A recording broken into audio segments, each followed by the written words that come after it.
Hey guys, welcome to solving systems of quadratic equations by substitution and elimination. I'm going to do one of each.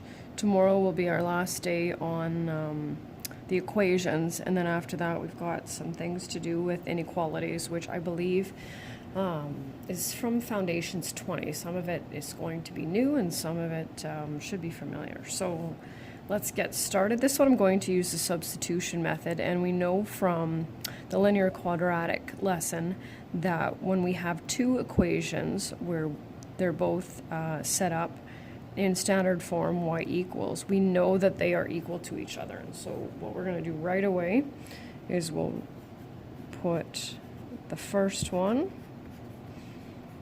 right? So if this is equal to y and this is equal to y, then they are equal to each other. And of course, what are we going to do from here? Factor. And so I'm going to bring everything over to the left. So that's subtracting x squared from both sides, subtracting 5x from both sides, and adding 7 to both sides. And I've got an easy trinomial here. So x minus 5, x minus 2. So we have two possibilities again. Now this time, as far as I'm concerned, there really isn't an easier one to calculate our y values, but I guess just to avoid this coefficient here, I'll use this one. So we need to take this x value, substitute it in place of x to calculate y. So 5 squared is 5 times 5 minus 7. 25 plus 25 is 50, minus 7 is 43. And again, 2 squared plus 2 times 2. Sorry, that's supposed to be a 5.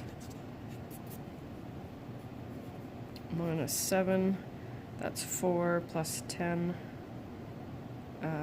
Minus 7 is 7. So then we have our solution sets.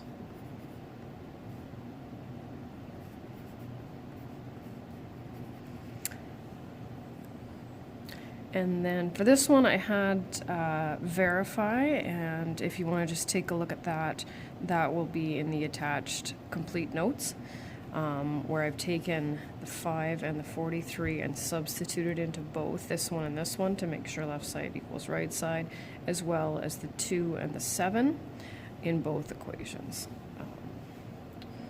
Okay, one more system. And this one is elimination, and remember, you don't need to be able to use both. You can pick and choose. So this one might be a little bit tricky, and as you can see, there's some larger numbers, and you have to be really careful with this. So the only variable we can eliminate in pre-calc 20 is y. So what we need to make sure is that their numerical coefficients are the same. Here we have a -1, and here we have a -4. Makes a lot more sense to get this one to be a -4 as well. And so what I've done is, and I'll show you this, because most students find it easier to add instead of subtract. So what we're going to do is we're going to multiply this one by -4. And that way we'll be able to add. And so we're going to have 16x squared plus 4y plus 8x minus, so I'm just going to bring that over so that they're all nicely lined up. It just makes a little bit more sense.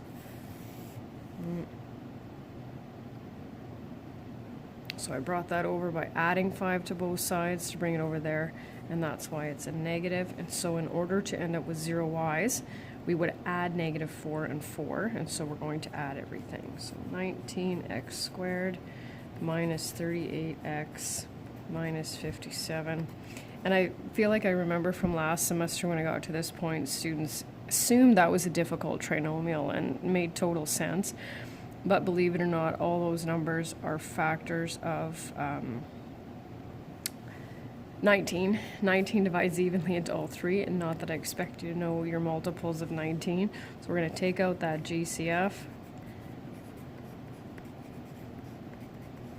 Right, and remember, we divide both sides by that, which is not necessary to show. And now we have just a basic trinomial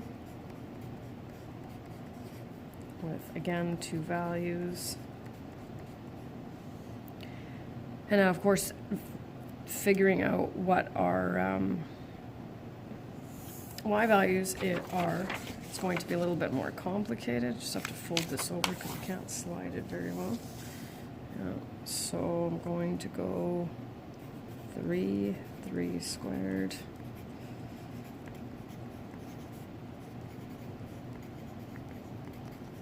Oh shoot, can't see that. There we go. 27 minus 4y.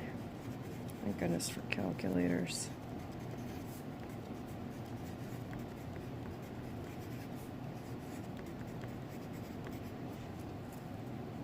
It's definitely tedious work, not too complicated, but definitely takes a little bit more time than the other ones.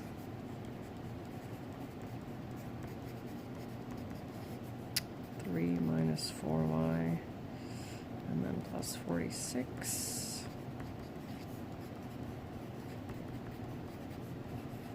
And there we go. Solution set time, and we're finished.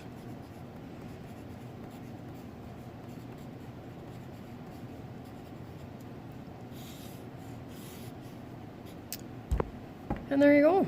Enjoy the rest of your day.